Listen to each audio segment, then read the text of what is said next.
Halo semuanya, selamat datang di channel Jagoan Kancil. Sekarang aku mau ngebahas tentang series Tira episode kedua. Episode kali ini mengungkap tentang ritual naga lebih jauh lagi. Ada banyak pertanyaan yang mulai terjawab, seperti tanda di belakang leher, para pemilik kekuatan naga, dan juga kekuatan yang mereka punya. Tapi episode ini juga memunculkan banyak pertanyaan baru. By the way, kalau kalian nonton video ini, aku anggap kalian udah nonton series Tira episode kedua ya. Jadi aku mau bahas full spoiler kali ini. Setelah nonton series Tira episode kedua, ada satu hal yang bikin aku penasaran. Ini jadi pertanyaanku terbesar sekarang. Angkasa marah ke Deo karena anak buahnya nggak becus jagain 9 anak, sampai-sampai Suci bisa masuk dan nolong mereka. Deo bilang, kenapa kita nggak cari 9 anak lagi aja? Toh dulu juga pernah sempat gagal ritualnya, tapi kan terus langsung dipotong sama Angkasa. Dia bilang, bulan sudah terlanjur berwarna merah. Nyawa si pengganggu itu yang jadi penggantinya. Kalau tidak, nyawa kita yang jadi tumbalnya. 9 tahun yang lalu, ayah Ben sempat menggagalkan ritualnya, dan 40 hari kemudian, dia mati, dibunuh oleh si naga. Artinya, siapapun yang menggagalkan ritual, dia akan dijadikan tumbal sebagai pengganti kan? Artinya, sekarang Suci sudah menggagalkan ritual, otomatis dia akhirnya jadi tumbal buat pengganti, kan? Tapi Angkasa bilang, nyawa si pengganggu itu yang jadi gantinya. Kalau tidak, nyawa kita yang jadi tumbalnya. Kenapa kok ada kalau tidak? Kalau tidak, nyawa kita yang jadi tumbalnya. Kenapa ada tambahan kalimat itu? Berarti sebenarnya belum 100% bakalan terjadi kan? Belum 100% kalau Suci ini bakal jadi tumbalnya. Ada kemungkinan Suci ini bakalan selamat. Dan kalau Suci selamat, Angkasa dan teman-temannya yang akan dijadikan tumbal sebagai pengganti. Yang bikin aku bingung tuh ada dua. Pertama, syaratnya itu apa? Gimana caranya supaya Suci bisa selamat? Dan yang kedua, kenapa Angkasa nyuruh Deo buat nyari Suci? Awalnya aku mikir, oh mungkin Suci itu dicari mau dibunuh, ya kan? Kalau Suci mati, akhirnya dia jadi tumbal sebagai bla bla bla bla. Tapi kalau kita ingat masa lalunya Ayah Ben itu dibunuh bukan sama Angkasa dan kawan-kawan, tapi sama si naganya langsung. Ayah Ben itu dibunuh oleh naganya langsung setelah waktu 40 hari. Berarti bukannya Angkasa dan kawan-kawan ini harusnya santai aja, nunggu setelah 40 hari. Toh nanti setelah 40 hari, Suci bakalan didatengin sama naga terus dibunuh, ya nggak sih? Kenapa mereka malah panik, berusaha keras buat nyari Suci dan bilang, kalau Suci nggak dijadikan tumbal, nyawa kita yang jadi gantinya. Berarti ada hal lain di sini. Ada sebuah rahasia yang belum diungkap, ada satu syarat lagi. Dan kalau tebakanku, kalau dilihat dari judul soundtracknya, yaitu Nine Dragons to Kill, 9 naga untuk dibunuh, menurutku, waktu 40 hari ini akan jadi pertandingan antara Suci dan kelompok mereka untuk saling menaklukkan naga. Suci harus bunuh 9 naga itu supaya dia bisa selamat. Artinya Suci harus bisa menjadikan mereka sebagai tumbal duluan. Soalnya pilihannya cuma dua, antara Suci yang jadi tumbal atau mereka. Hal lain yang bikin aku penasaran adalah adegan ketika Suci muntah. Soalnya itu tepat jam 9 malam.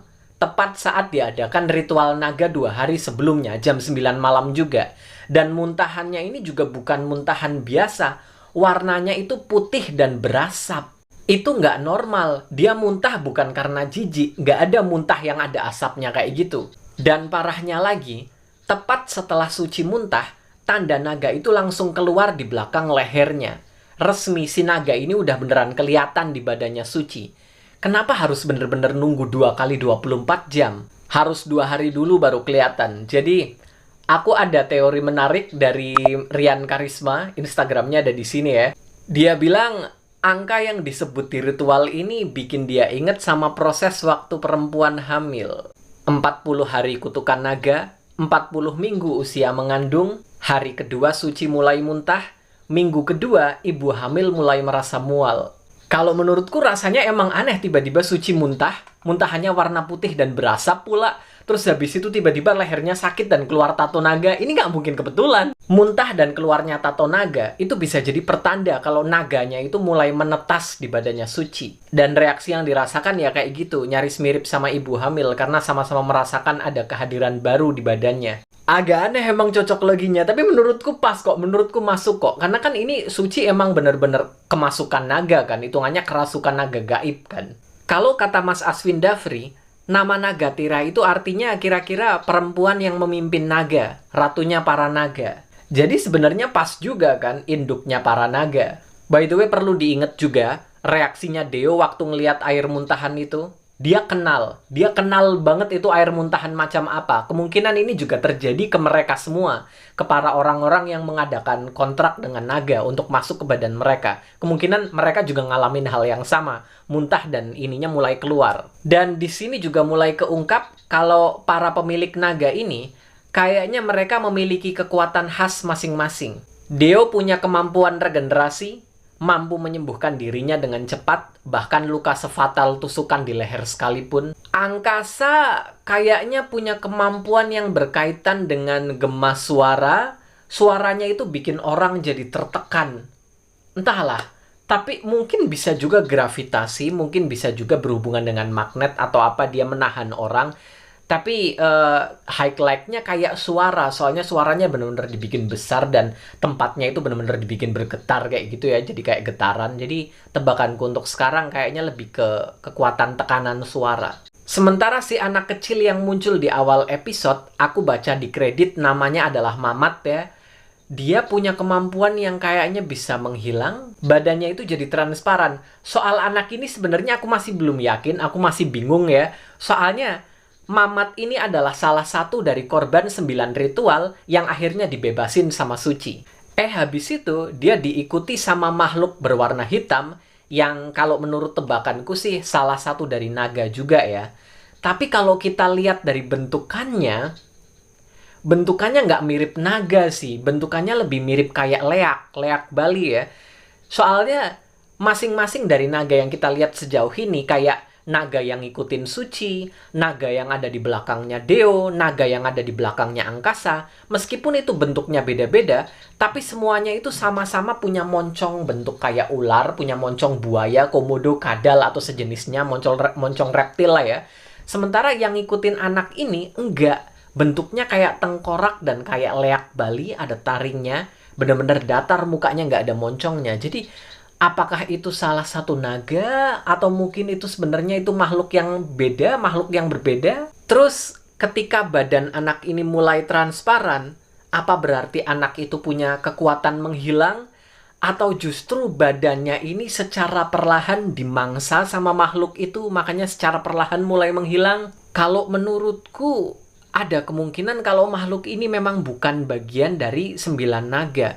Bisa jadi makhluk ini cuma tertarik dan ikutan datang karena di situ ada ritual. Mungkin di situ ada energi yang sangat besar atau apa. Makanya makhluk ini akhirnya datang untuk nengok ritual itu dan ngelihat, oh ada anak yang kabur, akhirnya diikutin dan akhirnya dimangsa sama dia. Lalu hal terakhir yang bikin aku penasaran, ketika Angkasa ini nyuruh Deo buat nyari Suci, Deo itu bilang, kalau mau cepat ketemu bang, akan lebih masuk akal kalau kita ini minta bantuan sama, lalu dipotong lagi sama Angkasa. Dia bilang, ini cukup kita berdua aja, yang lain nggak perlu tahu. Siapa? Deo ini mau minta bantuan ke siapa? Dan kenapa Angkasa ini kayak ngerasa segan? Padahal kan urusan ini bukan cuma urusan mereka berdua. Kalau urusan ini gagal total, yang kena akibatnya kan para 9 naga yang lainnya ya kan. Mereka semua bakalan kena imbasnya. Kenapa malah dirahasiakan? Bukannya lebih masuk akal kalau mereka semua ini kerjasama buat ngurusin hal ini? Jangan-jangan para pemilik kekuatan naga ini pada gak akur? Soalnya waktu Suci nyerang Deo, respon pertamanya Deo itu kayak, Inglan mau apa? Dia ngira kalau Suci ini suruh hanya Inglan. Berarti ada konflik di antara mereka. Kayaknya beberapa pertanyaan ini bakalan langsung kejawab di episode ketiga nanti ya. Soalnya episode ketiga nanti bakalan jadi kemunculannya karakter Inglan, pemilik kekuatan naga ketiga setelah Angkasa dan juga Deo. Anyway, episode kedua ini bagus. Karakter Ben jadi pencuri perhatian banget ya. Aku suka banget sama Ben. Aku juga anaknya agak canggung kayak dia. Dan somehow aku juga deketnya sama cewek-cewek yang galak kayak dia ya. Relate banget lihat mereka. Kalau menurut kalian gimana? Gimana pendapat kalian tentang Tira di episode kedua kali ini? Tulis pendapat kalian di kolom komentar ya. Video kali ini cukup sampai di sini dulu. Sampai jumpa di video-videoku yang berikutnya. Bye-bye.